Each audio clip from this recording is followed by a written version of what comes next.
Episode 4 of The Penguin dives deeper into the backstory of Sofia Falcone, and she might be the hero of this story. Welcome to Haynes for Heroes, I'm Alex Haynes, and if it's a movie or TV show about superheroes, you know I'm all over it. And I'm definitely all over this big twist regarding Sofia Falcone in episode 4, so let's get to the breakdown. Spoilers ahead.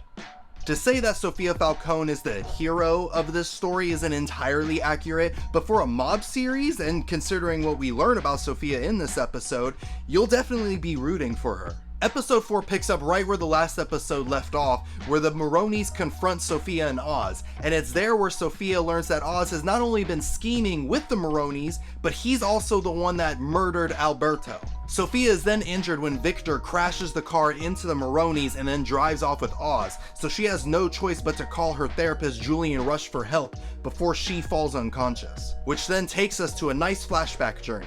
10 years ago, Sofia was running a charity for people who were suffering from depression in honor of her mother who committed suicide by hanging. Sofia is confronted by a reporter who tells her that 6 women, all of whom worked in her father's club, also committed suicide by hanging, and that she needed Sofia's help into looking into it. At first, Sofia rejects the reporter, but then she decides to have a secret meeting with her late at night, and it's here that the reporter shows her pictures of these dead women, all of them having defensive injuries like broken fingernails from scratching someone. It's from there that Sofia remembers as a child finding her mother's body with the same broken fingernails, and then she sees nasty scratches on her dad's hand, confirming that it was Carmine Falcone that killed not just those 6 women that worked in the club, but also her own mother.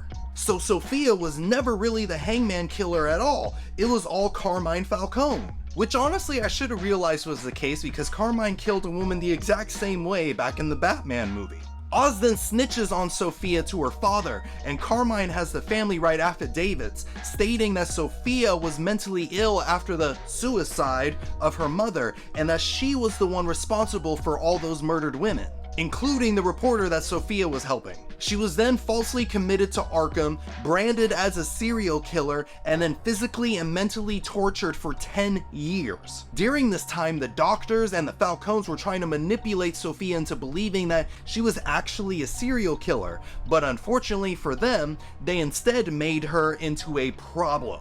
We're then brought back to the present where Sofia is nursed back to health by Julian, as she states that she'll no longer allow men like her father or the Penguin to lie and manipulate her. Yes, queen. So she goes to the Falcone mansion and in the middle of the night releases a poison gas that kills everybody except her little cousin and the underboss Johnny Vitti, who she still has plans for. This means Sofia now has complete control over the Falcone crime family. Now, how the Penguin series sets up Sofia Falcone to be the hero of this story is just genius. After everything we just learned, I'm absolutely on the side of Sofia Falcone. Like, she went through an unjust and horrifying experience, and I want her to have her revenge. And this also has me liking the Penguin a heck of a lot less, which story-wise is what you want, because he eventually becomes a Batman villain, and you need a reason to want Batman to beat the holy heck out of him. Someone's gotta dish out that justice. The series gives the main character the heat that he needs to become a true villain, while also giving us, the audience, someone to root against him. Even though comic book fans know this ends with the Penguin winning, I still want nothing but happiness for Sofia Falcone. She's great. But this episode was fantastic.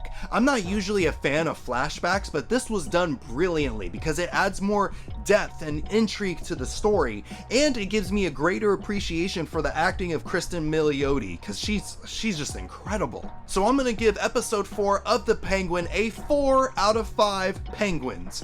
It's great. But what did you think of episode 4 of The Penguin? Let me know down in the comments below. And if you enjoyed this video and you want to see more, go ahead and whack the like button and then click on the boxes right here, and I'll see you in a bit.